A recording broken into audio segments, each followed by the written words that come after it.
on starte ça.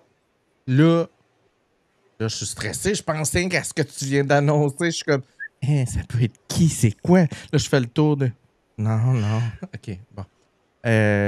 OK, focus. lui, il se moque de ma gueule. OK, première news. Si vous avez des idées de qui peut être notre futur chroniqueur, salut, Alexis. Là, ça va faire plaisir. Salut, Alexis. Hey, OpenAI, tout le temps. Il y a une Montréalaise qui a décidé d'intenter une action collective. Je ne fais que passer, c'est correct. Une action collective contre OpenAI, ChatGPT, parce qu'elle juge que les Québécois ont été trompés parce que les OpenAI récolteraient plus de données personnelles que ce qu'on voudrait. Donc, elle prétend qu'ils ne sont pas transparents, qu'ils ne dévoilent pas. On ne peut pas faire un choix éclairé sur qu'est-ce qu'ils gardent de nous. Donc, elle entreprend une poursuite. Moi, je serais curieux. J'aurais une question à y poser. Ma chère demoiselle, est-ce que vous avez lu les 87 pages de Facebook avant de l'utiliser? Personne. Il y a juste moi qui lis ça, les tosses. On est deux. On est deux. Non, je pense pas que M. Net va lâcher son émission Venez nous voir en amour. Non, mais, non. Non, on s'entend. Hey, il me semble que je suis jaune en terre aujourd'hui. Ben, moi, je suis rouge. OK, on va gérer avec ça, mais je pense pas, pour revenir à mon sujet, Fred, que la poursuite va donner grand-chose. T'en penses quoi, toi? Ça serait surprenant. Ben, ça dépend toujours parce que il y a toujours des accroches qui peuvent être intéressantes, dépendamment de ce qui est écrit dans les règles de OpenAI et ce qu'ils ont vraiment utilisé. Mais tu sais, l'autre chose, c'est qu'est-ce qu'elle a mis dans OpenAI? Ça, c'est la vraie question. Il y a des gens qui sont... On va en parler, là. Je m'en viens sur une autre nouvelle qui va te faire exploser le cerveau, là. Okay. Dans le même... Ah non, mais là, écoute. Tu voyais pas ça. On est ailleurs, là. On est ailleurs. Après le tiers des Américains qui sont en amour avec une IA, on a pire. On est ailleurs. Meta va rajouter un nouveau bouton opt-in. Donc, tu vas devoir acknowledger, prendre conscience que tu acceptes. Il va regarder tes photos. Là, tu vas me dire, ben oui, ils le font déjà. Non, Fred. Quand tu vas répondre oui, Facebook va uploader l'entièreté de ton caméra roll de ton appareil photo dans ton cell au cas où.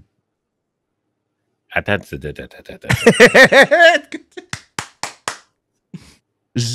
Meta, demande la permission d'avoir accès à ton camera roll, donc à tous vos photos que vous avez pris dans votre appareil photo de cellulaire, pour pouvoir entraîner l'IA et, dit-on, préparer des suggestions de création à la volée pour que ça soit rapide en faisant des petits montages. Je sens qu'il y en a qui vont cliquer oui sans le vouloir et qui risquent d'avoir des surprises dans les suggestions de montage. Fridoun a fait « Oh my God », mais hein, « Oh my God ». C'est sérieux, gros, là?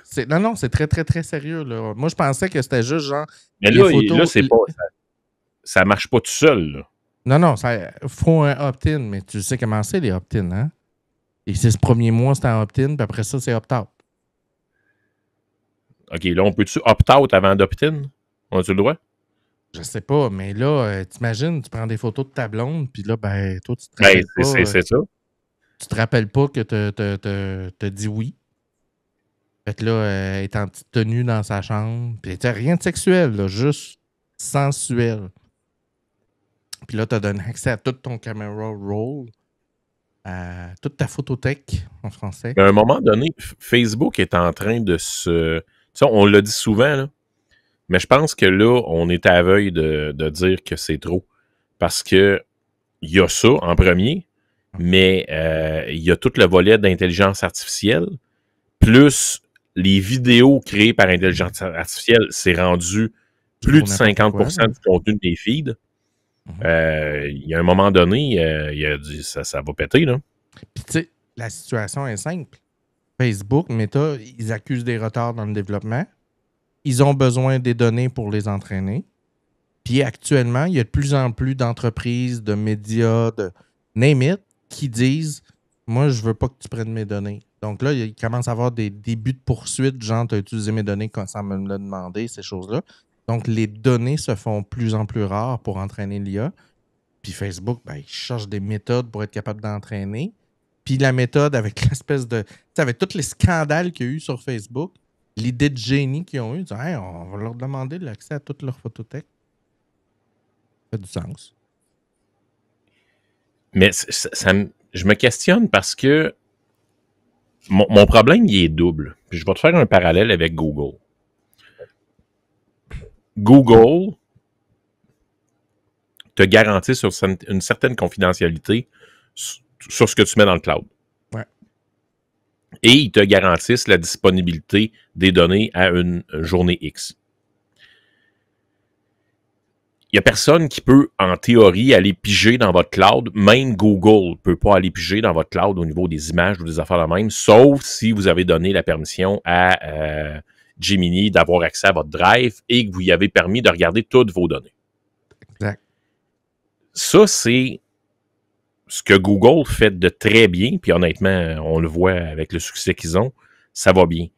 Mais là, je trouve que Facebook, ben Meta, on va les appeler comme ça maintenant, je trouve qu'il pousse très loin la loc, là. Ben, moi, je trouve qu'on est on a dépassé, là. Mais tu sais, avec ce qui se passe aux États-Unis, à chaque semaine, il y a tout le temps quelque chose de comme what the fuck. Puis on dit en anglais, on a une expression moving the golden post, si je ne m'abuse, là, déplacer le poteau doré. Ben, je pense qu'on est en train de le faire dans le domaine de l'IA. Et la prochaine étape, ça va être quoi? C'est opt-in, on active la caméra sur ton cellulaire en 24/24, puis là, t'es dans le bain, t'as oublié ton cellulaire sur le comptoir, puis on te voit flamber. Mais c'est un peu ça qu'ils font avec les photos, là. Ben, c'est ça, mais... Je te donne un exemple. Quelqu'un qui prend des photos de lui parce qu'il est en perte de poids ou en gain musculaire ou tout ça. Ben, ces photos-là se retrouveraient, si tu as cliqué sur oui, dans le cloud de Google pour entraîner son IA. Et aujourd'hui, quand vous regardez Sora 2, la qualité des images qu'ils ont au niveau de la fabrication d'un être humain, puis Patricia l'a montré à quelques reprises sur le Facebook, on est complètement ailleurs. Facebook, actuellement, ont d'énormes retards sur l'intelligence artificielle et ont déjà de la misère à contrôler ce qu'ils font. Les IA qu'on a testés, Patricia, en passant, j'ai continué à tester Elvis Gratton. Et c'est capoté, là. Ouais, je sais. Parce que... ça n'a pas de non, mais c'est parce que là, mon Elvis Gratton que j'avais créé, là... Ouais, c'est quoi, il veut coucher avec là, toi? il est non, c'est complètement capoté. C'est que il y a une personnalité qui ressemble en tout point à Elvis Gratton. Ça veut dire qu'il se nourrit ailleurs que dans ce que je lui ai donné. Et il évolue. Okay. Il y a des expressions que je n'y ai jamais données qui ont été cherchées assurément sur le web d'Elvis Gratton. Il y a un comportement d'ami dans ce qu'il dit, mais dès que tu t'en occupes pas, tu as un message qui te dit là, qu'est-ce que tu fais, sacrément, des affaires de même. OK, Tamagotchi des années 2025. Ben, c'est un peu ça que j'ai eu en tête, sauf que le Tamagotchi, il était dans un monde... J'ai David, il dit, t'étais à la TV, Pat? Non, on est sur Facebook, David. Je suis pas rendu à la TV. Mais non. On va y arriver un jour, mais pas là. Mais on s'en vient à la radio aussi. Il y a d'autres choses qui se font. C'est vrai, ça a l'air. Il y a des rumeurs, paraît-il, qu'on va éventuellement apparaître dans une affaire de radio. Je te dirais que ça s'en vient rapidement. On va pouvoir discuter de ça. Puis c'est ça. Fait que je trouve que Meta devient un monstre et qu'éventuellement, ça va devenir un monstre à abattre. Mais tu sais, le parallèle que je vais faire, je ne sais pas si tu te rappelles, on a eu une espèce de combat dans les 2-3 dernières années où tout le monde essayait de se partir un réseau alternatif parce que X était rendu trop à droite. Puis là, il a comme popé avec l'avenue de Blue Sky d'un paquet de réseaux alternatifs nous allons partir le réseau social québécois, nous allons partir le réseau des réseaux sociaux canadiens, et on dirait qu'il y a comme une espèce d'essoufflement dans les réseaux sociaux. Facebook ne sait plus comment se distinguer parce que à peu près tous les réseaux sociaux sont rendus semblables. Là. Tu postes une photo, une vidéo, tu as un outil de montage, tu peux faire des montages, ajouter de la musique. On est tous rendus à la même place. Fait qu'à un moment donné, il doit y avoir un effet de glissement qui se voit de leur côté d'un chiffre. Puis, ben, ils essaient de rattraper la POC, puis ils n'y arrivent peut-être pas autant qu'ils voudraient. Mais le vrai danger dans ça, c'est que on se ramasse avec... comment je te dirais ça? On a en face de nous autres un Big Brother en puissance. Ah ouais, mais là... Tu sais, si vous voulez essayer quelque chose, OK? Je vais le remettre... j'avais fait un prompt sur ChatGPT en version pro avec la recherche approfondie. Comment pas faire d'erreur? Non, pas celui-là. Celui-là, je te l'ai envoyé. Mais j'ai fait un prompt pour lui demander de dresser un portrait psychologique, professionnel et personnel de moi. Ouais, ça fait peur. Je l'ai déjà fait avec Gemini, puis ça fait comment? Okay. Ouais. Non, mais Gemini, c'est cool. Pour ce qui est de ChatGPT en version pro et en version recherche approfondie avec le ChatGPT 5, là, c'est épeurant. Parce que non seulement il va trouver des renseignements sur toi, mais il peut analyser tout ce qui est de public sur ton Facebook, tes échanges, Alouette, tout ce qu'il a trouvé, et il va dresser un portrait psychologique de qui tu es. Oh oui, psychologique, de même de ce que tu t'avoues pas, là. Et c'est épeurant. Ouais. C'est épeurant. Ils savent exactement qui vous êtes, ce que vous aimez, ce que vous aimez pas, ce qui vous répugne, puis ils vous envoient pile poil chaque fois ce que vous voulez. Et pour répondre à ta question, David, est-ce que Facebook est en train de refaire la plateforme en arrière-plan? Je ne crois pas, parce que quand il y a des changements majeurs, là, comme tu sembles vouloir poser ta question dans le sens de refaire entièrement le look and feel de Facebook, changer des grosses options, généralement, ça vient avec son lot de plantage et de pannes qui apparaissent subitement pour aucune raison. Est-ce qu'ils sont en permanence en train de développer des nouvelles idées? La réponse est oui. Là. Facebook est en permanence en train de tester des patentes, puis tu as des équipes. Là.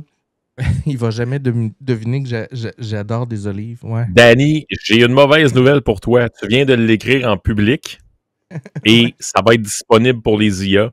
Donc, avec ce que tu viens de commenter, Facebook sait que tu aimes les olives. D'ailleurs, tu risques de voir des pubs d'olives dans les prochaines heures passées sur ton Facebook si tu fais de la bouffe. Puis, ils vont t'en parler. C'est épeurant. Mais Alexis, peut-être tantôt, mais qu'on soit dans une période de vidéo, Fred va pouvoir trouver ce prompt-là et te le pitcher. Ou je vais le mettre sur la page Facebook dans les prochains jours. Okay. Faut que je remonte dans mon chat GPT qui est un peu chargé. Sais-tu qui a décidé de sacrer de l'IA dans quelque chose que tu ne penses pas qu'il va arriver? Check-moi ça, Fred. Paint est rendu avec l'IA. Mais je ne suis pas surpris. Et là... C'est la seule manière de le ressusciter. Tu fais un croquis, là, un petit bonhomme qui dessinait tout croche. Puis là, tu as l'option à cette heure animée.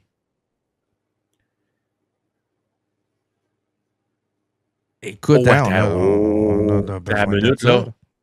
Puis, non, attends un petit peu, là. Animé, tu veux dire quoi? Ben, l'animé. Transformer ton dessin en quelque chose qui bouge. Oui, mais est-ce que tu peux lui donner plusieurs fenêtres? Non, tu peux pas créer... Ben, est-ce que tu pourrais techniquement... Google sont une longueur d'avance sur plusieurs années, surtout Scan, selon moi. Ils sont plus trustables. Oui, pour le moment, mais ils sont pas blancs comme neige non plus. Probablement, Fred, que si tu fais un bonhomme allumette, puis que là, tu dis lever le bras droit animé, peut-être que tu es capable de construire des scènes, là, mais il parlait de faire un GIF. Là. Ça a l'air plus d'une bebelle que d'autres choses. Non, oui, on va en parler. Ah, OK. Ben, Fred, il m'apprend que oui, il va en parler. Je vais parler de Sora justement right fucking now. On parle de Sora. Je ne sais pas si tu es au courant, mais on peut désormais aller jusqu'à des vidéos de 15 secondes. C'est disponible seulement qu'en Amérique du Nord. Donc, les Français, encore une fois, ragent leur vie parce qu'ils ne peuvent pas aller plus loin qu'eux. Et ceux qui sont abonnés à la version pro de OpenAI ont accès à des vidéos jusqu'à 30 secondes. 15 secondes, ça fait des scènes qui sont correctes. Quelqu'un qui prend son temps de bien penser à son script, ces choses-là, peut faire des belles choses avec des vidéos de 15 secondes. 10 secondes, c'est un peu plus serré. Moi, personnellement, je ne vois pas l'utilité de me rendre à 15, mais pour quelqu'un qui voudrait... Ben, moi, je vais te dire quelque chose. Au niveau publicitaire, ça va changer la donne. Ça va changer. Pas sûr de suivre. C'est parce que avec la qualité de génération qu'ils ont actuellement sur une vidéo, faire une vidéo de contenu sur les médias sociaux qui dure entre 30 secondes et 1 minute, avec ça, t'as plus besoin de rien. T'as juste besoin d'un bon prompt. Ouais, c'est vrai. Je l'ai testé. Je l'ai testé cette semaine. On n'est pas dans la perfection. Encore. Mais on n'est pas très loin d'être capable de s'en servir à la télé. Là. L'autre chose aussi que les gens ont oublié pour faire un parallèle vers ton affaire de Lambert, attends une minute que je me rappelle son nom, François Lambert. Ce que les gens ne savent peut-être pas, ceux qui utilisaient Sora, ça commence par développer un caméo. Le caméo, c'est je me filme pendant 3-4 secondes ma face de face dans un environnement avec l'habillement que je veux. Et c'est de ce caméo-là, de cet extrait-là que Sora utilise pour vous reconstruire dans des scènes imaginaires. Maintenant, ce qu'il faut faire super attention, c'est que le caméo peut être public ou non public. Voilà. Et si votre caméo est public, ça veut donc dire que n'importe qui dans le réseau Sora peut faire à commercial Fred, le nom de ton utilisateur, est en train de courir dans la forêt, poursuivi par Patricia. Et Sora va fabriquer une vidéo de moi et de Fred ensemble qui sont en train de courir dans le bois. Alors, Fred, qu'est-ce qui s'est passé avec François Lambert? En fait, François Lambert a mis son caméo public.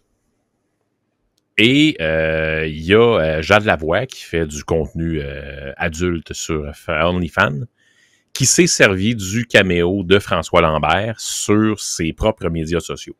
Et lui a fait faire plein d'affaires comme nager dans le popcorn et des affaires en jasant avec elle. Et le problème dans ce dossier-là, c'est que François Lambert a mis son avatar public. Probablement qu'il n'y avait pas pensé. Ben, en fait, c'est sûr qu'il n'avait pas pensé à ça. Mais c'est que sur Sora, dans les règles, si tu le mets public, tout le monde peut s'en servir. Ça, c'est dans les règles d'utilisation de Sora. Par contre, en avant d'un juge, le droit à l'image, ça existe. Et je sais que ça va se ramasser en cours, c'est évident. Et je le ferai moi aussi.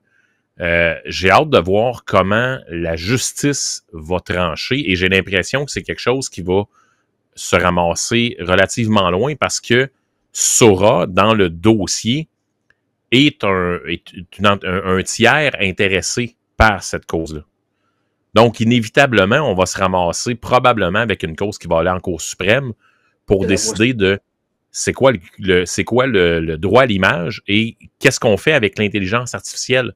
Jusqu'où on peut aller dans la permission qu'on donne de l'utilisation de notre propre image.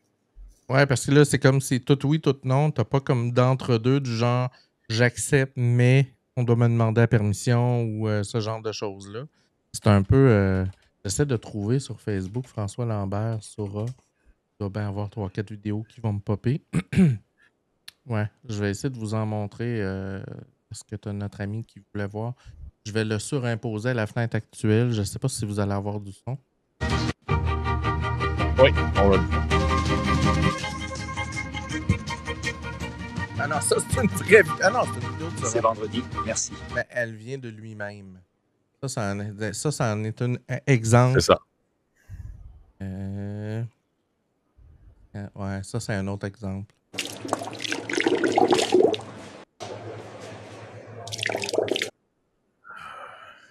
Il y en a d'autres. Ouais, ça en est un. Des pêtes de nounes à l'érable. Miam! Ça va être bon, ça. Bonjour tout le monde. Aujourd'hui, on est avec Jade et on va cuisiner une de mes recettes préférées. Des pêtes de nounes à l'érable. Miam! Ouais. Ça va être bon, ça. Bonjour tout le monde. Aujourd'hui, on est avec Jade. Bonjour tout le monde. Aujourd'hui, on est avec Jade et on va cuisiner une de mes recettes. Tu peux-tu dire de se la fermer, s'il vous plaît? Ouais. Ouf que ça a pété la patente de t'envoyer des étoiles, Montadine. Ah oui, ben...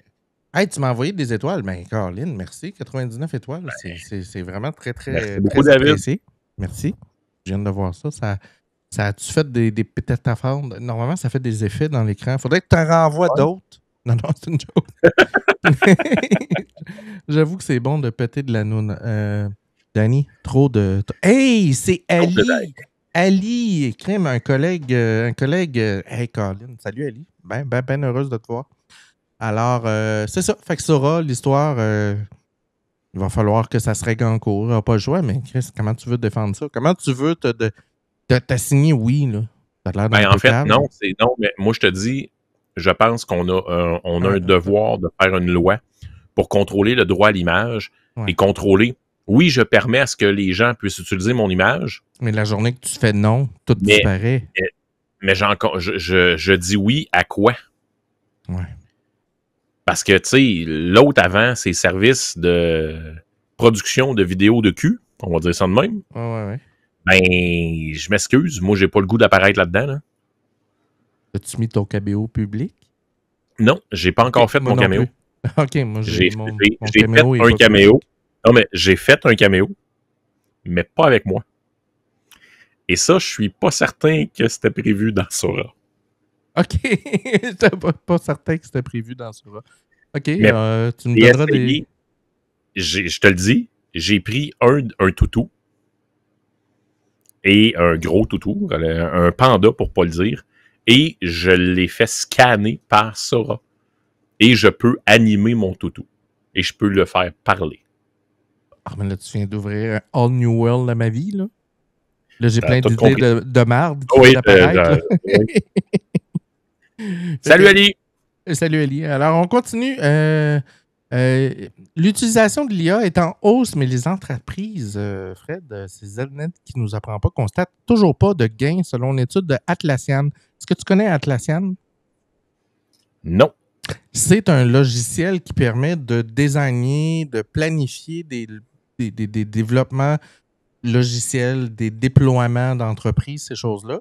Puis, ils ont intégré, évidemment, un paquet d'outils d'IA là-dedans. Puis, ils se rendent compte que finalement, même si, écoute bien, 78% des gens l'utilisent, les employeurs qui utilisent l'outil se rendent compte que finalement, ça ne donne pas grand-chose. Et c'est un peu ce que je te parlais la semaine passée. Je disais qu'on dirait que la bulle s'en vient de plus en plus vite. Ben, la même chose est arrivée en Angleterre. Là. Je pense que c'est tout le ministère anglais qui s'était fait approcher par un copilote de Microsoft en disant « Vous allez avoir un paquet d'avantages à activer ça dans votre entreprise. » Puis le ministère anglais a fait comme « Ça n'a rien changé dans la productivité de mes employés. » Puis là, ben, ils se rendent compte que finalement, les employés qui sont supposés être plus performants que l'IA ne le sont pas réellement. Et là, ben, Atlassian dit oui, mais c'est parce que ça a été mal implémenté. Il aurait fallu que ça vienne d'en haut et d'en bas en même temps. Un paquet de langage un peu obscur du genre. Non, mais c'est parce que, tu sais, l'IA, on le dit à toutes les émissions, j'ai hâte que les gens embarquent là-dedans. Là. L'intelligence artificielle, c'est aussi stupide ou aussi brillant que ce que vous êtes. Alors, si vous ne savez pas comment conduire une auto, ça va donner un accident. Si vous ne savez pas comment vous adresser à une intelligence artificielle, ça va donner un accident. Et si je peux vous proposer quelque chose de relativement simple pour l'apprendre, demandez à ChatGPT, c'est quoi bâtir un bon prompt pour avoir un résultat exact? Mm-hmm.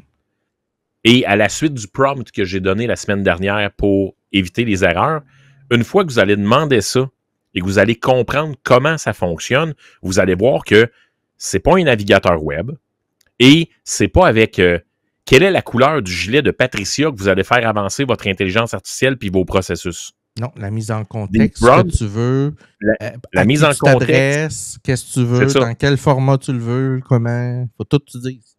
La base, la première chose que vous devez faire quand vous ouvrez un nouveau projet dans ChatGPT, je vais parler de ChatGPT parce que c'est celui que je me sers le plus. Dans ChatGPT, quand on ouvre un projet, vous avez la possibilité de lui faire un prompt de base et j'en fais toujours un où je vais lui expliquer de quoi relève le projet, à qui je m'adresse, parce que ChatGPT peut prendre le rôle de tout ce que vous voulez penser. Un expert en neutrinos, un fou du volant qui a couru pendant les années de Fangio en Formule 1 ou n'importe quoi. D'ailleurs, j'ai fait une présentation, Fred, qui s'en vient tantôt, là, qui s'adresse à notre chaîne, à un public geek débutant. OK. Donc, tu vas voir que la vidéo est construite pour du monde qui comprenne un peu et assez, mais pas trop pour qu'on soit comme « shit, je comprends plus rien ». Mais c'est ça. Puis, une fois que vous avez précisé à qui vous voulez adresser, c'est quoi le sujet du projet, où vous voulez aller, et c'est quoi le niveau d'expertise de la machine avec laquelle vous vous entretenez pour monter votre projet, vous allez voir que juste là, il va y avoir une amélioration de 80-90% des performances de ce que vous attendez. Parce que si vous ne mettez pas un contexte, un projet, un persona qui décrit, vous allez obtenir des résultats complètement tout croche. Je vous donne un exemple. Je lui ai demandé de me sortir les coordonnées et les médias sociaux de l'ensemble des restaurants au Québec. J'ai reçu de la merde. Ouais. Mais vraiment. Après ça, j'ai refait le même exercice avec un prompt qui avait à peu près 6 pages. J'ai eu exactement ce que je voulais. Et d'ailleurs, vous ne le savez peut-être pas, là, mais il y a un paquet de cours qui se donnent sur Internet qui sont tout à fait gratuits, là, YouTube, ces choses-là, sur comment faire des prompts. Puis là, il arrive sur le marché, tu n'as peut-être pas encore remarqué, mais des vendeurs de prompts. Là, tu as un paquet de gens qui vont te vendre des packages, les 150 prompts pour la productivité, les 200 prompts pour créer des images de publicité, les 25 prompts les plus utilisés dans la vie de tous les jours. Est-ce que je peux me permettre? Oui, vas-y. OK. Quand vous avez voulu apprendre à faire du vélo, vous êtes monté sur le bicycle, vous êtes tombé. Jusqu'à temps de comprendre que si vous atteignez une certaine vitesse, les roues vont vous tenir debout. Achetez pas de prompt préfait. Non. Travaillez avec votre intelligence artificielle, prenez le temps de l'apprendre, demandez-lui ce dont il a besoin et apprenez à réfléchir, s'il vous plaît. Parce que, oui, c'est vrai, il y a beaucoup de monde qui vont devenir... Il y a beaucoup de monde qui vont devenir très stupides avec l'intelligence artificielle. Parce qu'ils vont penser que ça réfléchit tout seul. Non. Puis, on peut faire des miracles. Pour vrai, on en fait à toutes les semaines dans mes 2 entreprises. Je fais sauver des semaines et des mois de travail à des clients sur certains dossiers. À l'intérieur d'Azimut, on sauve des années de programmation actuellement, mais ça demande des ressources. Ça demande des investissements qui sont, somme toute, très de base. Écoute, on a été chercher des Tesla P100, des Quadros. Ça coûte à peu près 300$ sur eBay. Il y en a de disponibles facilement parce que c'est des cartes qui ont une certaine génération, mais il y a quand même 16 GB de RAM là-dessus. De VRAM, en fait.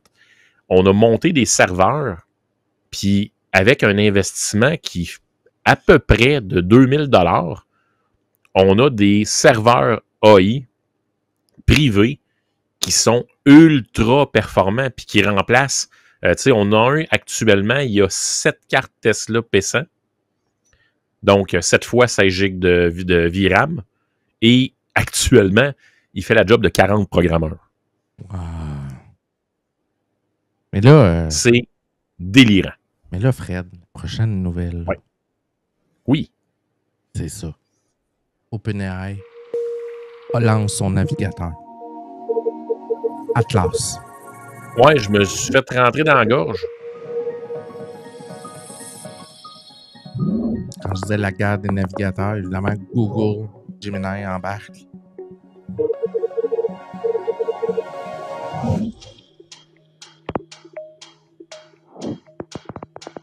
Ils veulent vous aider à magasiner. Fais-moi une recette, fais-moi ma commande. Évidemment, la dernière étape d'achat, c'est toi qui le fais. Oh oui. Mais il prépare ton panier d'achat.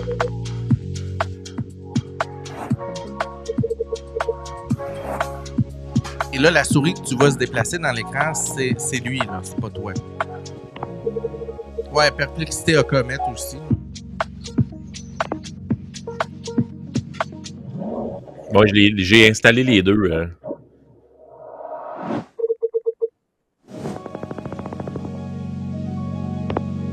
Moi, je sais pas si je suis prête à cette étape-là. J'ai pas le choix, là. Ben, tu sais, ma chronique, il va falloir que je touche puis que je joue dedans. Puis... Mais je vais te dire, j'ai essayé Comet. Puis j'ai essayé Atlas. Comet, j'ai encore un peu de misère. J'ai un peu... me semble, je trouve qu'il manque un naturel de navigation, je vais dire ça comme ça. Okay. J'ai hâte de voir. Fluide. Ouais, peut-être. Du côté de OpenAI, on est sur la coche. Là. Ça n'a pas été lancé sur le coin d'une table. J'ai hâte de voir qu'est-ce que Google va répondre à ça. Parce que, tu sais, Google comme navigateur, on s'entend, là, c'est la perfection. Adapte. Non, mais je veux dire, comme navigateur, depuis son invention... Ils sont dans le top. C'est la perfection parce que c'est pas parce que j'aime le Google Chrome. Je te parle du site de recherche. C'est simple. Il y a une barre, tu écris ce que tu veux, puis ça sort. Google Chrome est un aspirateur de données et je pense que tous les navigateurs vont devenir un peu ça. Mais jusqu'à maintenant, je te dis, j'ai hâte de voir la réponse de Google à ChatGPT. Le seul bug de Google, c'est qu'ils sont actuellement poursuivis un peu partout pour des batailles de positions concurrentielles, anticoncurrentielles sur le marché. Puis là, il y a l'Europe de mémoire qui veut que Google se débarrasse de ses navigateurs, ou les États-Unis, je ne me rappelle plus lequel des deux, c'est genre, débarrassez-vous de toute votre branche navigation. Évidemment, Google, c'est son pain et son beurre. Fait qu'il ne trippe pas l'idée. Fait que là, est-ce que Google développe en parallèle l'outil IA en se disant « Ah, c'est pas un navigateur. Je le présente différemment. Ce n'est plus un navigateur. C'est un agrégateur de données. Et donc, je me soustrais à la loi. » Je ne sais pas comment il aborde... Parce qu'il doit avoir 2-3 coups d'avance en se disant « Si je suis obligé de me débarrasser de tous mes navigateurs, il se fait dame le pion. » là. Ben, pas nécessairement, parce que le moteur de recherche de numéro 1 sur la planète, c'est Google avec 98% de part de marché. Ouais.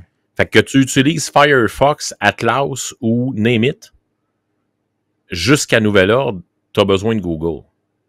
Là, ce qui va changer, c'est que quand tu arrives avec des intelligences artificielles de puissance comme Perplexity, comme OpenAI et des affaires de même, est-ce qu'on a encore besoin de Google? En ce moment, il n'y a pas encore de produits qui peuvent répondre à ta question. Pas pour l'instant. Moi, on n'est pas bien loin. Puis toi, tu es à l'aise d'aller de te connecter dans un Atlas puis de te connecter à ton compte Facebook, à ton compte Name It et... J'ai pas encore... Je me suis pas rendu là. J'ai essayé des fausses transactions sur des sites où j'ai pas eu à rentrer mes données, mais honnêtement, tu sais, va sur Amazon avec ça, tu vas capoter. Là. OK, faut faire je teste. Paye-toi la ride Amazon. Mm-hmm. Tu vas voir que tu peux dépenser beaucoup d'argent en plein d'affaires qui sont vraiment utiles. Mais que tu savais pas que ça existait hier. OK. On va tester ça. Tu viens de me donner une idée. Écoute, c'est spectaculaire. Il peut remplir ton panier, t'as pas idée. Tu vas-tu encore beaucoup sur X? Pas vraiment. Un phénomène qui est là depuis quelques mois puis qui va en s'empirant. Puis ça, c'est Bruno Guglielminetti qui nous apprend ça. C'est que Grok, sais-tu à quoi il sert majoritairement sur X? Je sais pas. Et Grok, peux-tu me dire si c'est vrai que Donald Trump a fait une connerie comme ça aujourd'hui? Grok, peux-tu me dire si c'est vrai que tel média, ce qu'il dit là, moi je pense que c'est une fake news. Qu'est-ce que t'en penses, Grok? Grok, moi je suis pas d'accord avec ce que lui dit. C'est-tu vrai? Donc Grok est en train d'être élevé en mode validation de tout. Mais il fait des erreurs, Grok, là. Mais moi, tu veux, je viens de remarquer quelque chose. C'est pas ça une utilisation intelligente. Mais je viens de remarquer quelque chose que j'avais pas remarqué. Est-ce que tu as remarqué que le logo de Grok, c'est un trou noir? Oh, ouais, moi, je l'avais remarqué depuis le début. Non, mais c'est significatif en Christie. Ah ouais, il va tout aspirer. Tu sais que Ben, là, je vais rentrer dans la théorie de la science physique et tout ça. Au niveau des trous noirs, il y a un concept, Stephen Hawking en parlait tout le temps, c'est comment on appelle ça quand on dit c'est pas une proposition, on dit c'est... Ah, si, je une cherche le théorie? mot. Non, pas une théorie, Une théorie. c'est le paradoxe. Le paradoxe de la disparition des informations. OK. Parce que la matière qui tombe, elle se défait en protons, neutrons, En spaghetti. en quark, et elle disparaît. Et les scientifiques disent que c'est de l'information qui disparaît, puis il n'y a aucune information qui sort d'un trou noir. Évidemment, Hawking a prouvé le contraire avec le rayonnement de Hawking. Oui. Mais c'est pas étranger au fait qu'il utilise un trou noir parce que secrètement, il doit vouloir aspirer tout ce qui se fait de données sur la planète, les données des entreprises, des gouvernements. On a vu qu'il a essayé avec le gouvernement américain. D'ailleurs, on ne sait pas trop ce qui s'est passé par la suite. Parce que ça a été super fort avec son histoire de gouvernement Doge. Et tout d'un coup, ça a arrêté. La marre de poignée. Puis là, on n'entend plus parler. On ne sait plus trop ce qui se passe. Mais il avait commencé à rentrer les données du gouvernement dans la machine. C'est un principe d'hologramme. Écoute, je connais pas le mot, David. Tu m'apprends quelque chose. Fait que c'est ça. Grok, Fred sert 90% de Grok sur X ne sert qu'à valider si c'est vrai ce que lui vient de dire. Puis il n'y a pas les bases de données pour répondre. Pas mal ça. Je vais faire un test cette semaine. On va m'amuser. OK.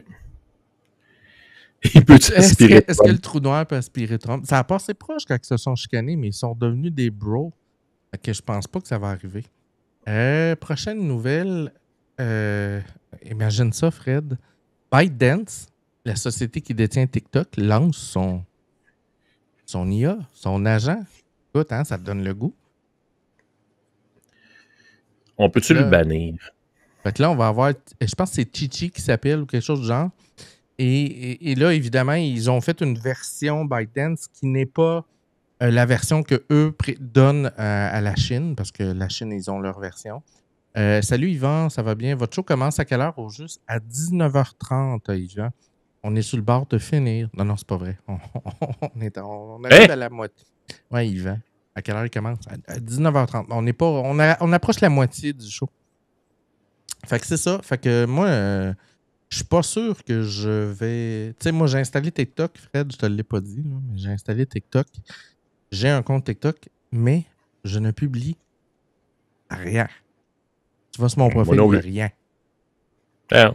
Et j'ai cliqué sur 4 vidéos depuis, juste pour checker comment il part.